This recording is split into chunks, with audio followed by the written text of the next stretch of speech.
What's going on, my people? Somebody asked, how do you make your credit card payments? Absolute beautiful question. I'm gonna answer that right here, so don't go anywhere.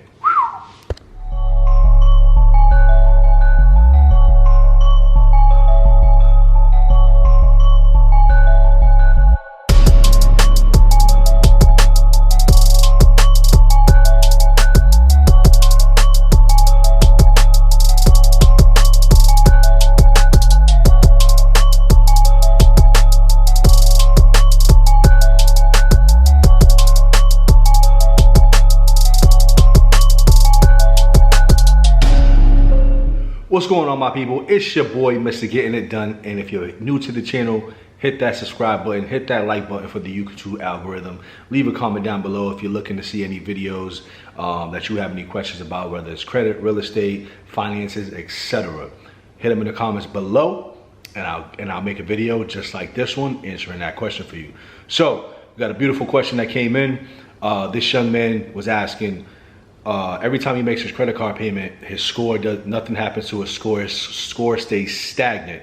So he was asking, what can he do to, first he was asking like, was he doing something wrong? And then the second thing he was asking is, what can he do to increase his credit score? So let's jump right into it, my man. Beautiful question, man. So here we go. Those of us that have a credit card, okay, whether it be whatever card, secured or unsecured, okay? Every single credit card comes with two dates. It comes with the statement date, and then it comes with a payment date. Every card, okay? So what is the difference between those two? What is a statement date and what is a payment date?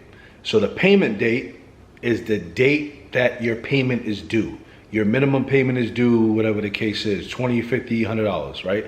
That minimum payment is due on that specific date, okay? And then you have a statement date, right? And that statement date is generally, let's say for example, your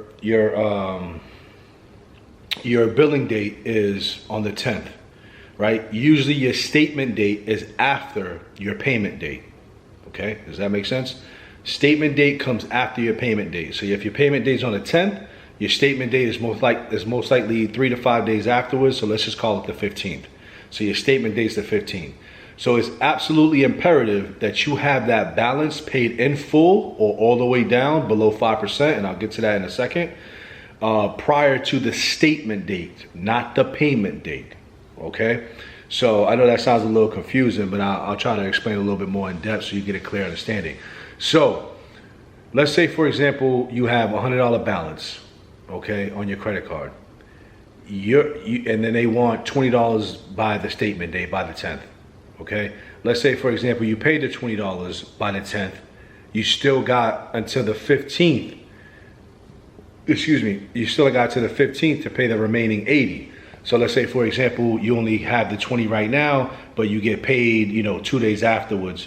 You know what I'm saying? You can always make that remaining payment before the statement date, because after the statement date, the day after, on the 16th, they're going to report that activity and that balance to the credit bureau. Okay, so you may have a credit card and you may be paying it by the statement date, right? Let's say you pay, you may be paying by the payment date. So let's say you have a $300 balance and you pay it all in full on the 10th, right? That's your payment date. And then on the 11th and 12th, you run it back up, right? Not knowing that on the 15th, they're going to report that balance out. So you got to be mindful of that, because if on the 15th you have more than a $300 balance, guess what? Your score goes down versus going up. So you got to be mindful, right? If you make a payment, whenever you make your payment by the payment date, right? Always be mindful of the statement date.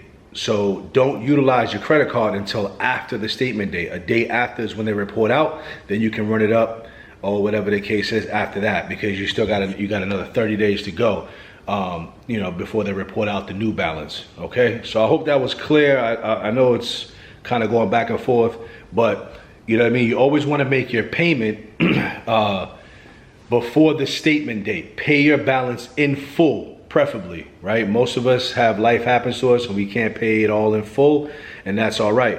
But most individuals think that if you keep your utilization under 30%, right, that you'll be golden, but that's not actually the case.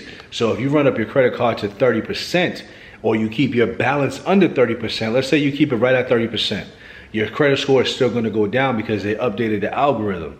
So elite users, elite, E-L-I-T-E, elite credit card users only carry a balance between 5 to 7%. So if you have $1,000 credit card, right, 30% of $1,000 is $300, okay? So ideally, based on the credit pie chart, and you might go on Google, right, and do some Google searches, and they'll talk about keeping your utilization under 30%, right? So if you keep it at 30%, your score is going to go down. Okay, I don't know why they haven't updated this information, but elite users know, people that know about credit and how to pay credit cards, they know that they're staying within 5 to 7%. So 5% of 1,000 is $50. So and then you may ask, okay, so if I have $1,000 credit card, why do they only want me using $50? See, the thing is, the bank wants to know that you know how to use credit responsibly, that you know how to utilize a credit card. So if they know that you stay within 5 to 7%, they're gonna know that you understand how everything works versus running it up, right? And using more than what you're allowed to, and then you know your score tanks as a result. So the reason why you never ever wanna carry over a balance is because whatever balance you carry over, you pay interest on that. So that's how the banks make money, right? They want people to carry over balances so that they can charge that 27, 28, 29% interest so that they can get paid. So ideally, when you have a credit card, you want to pay it down to 0 every single month.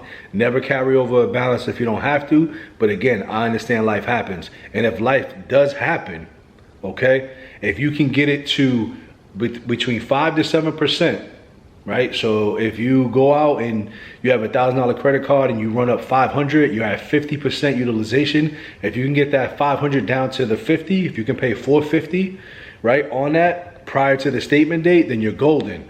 If all else fails, keep it under the 30%, right? You'll take a hit, but it'll be minimal.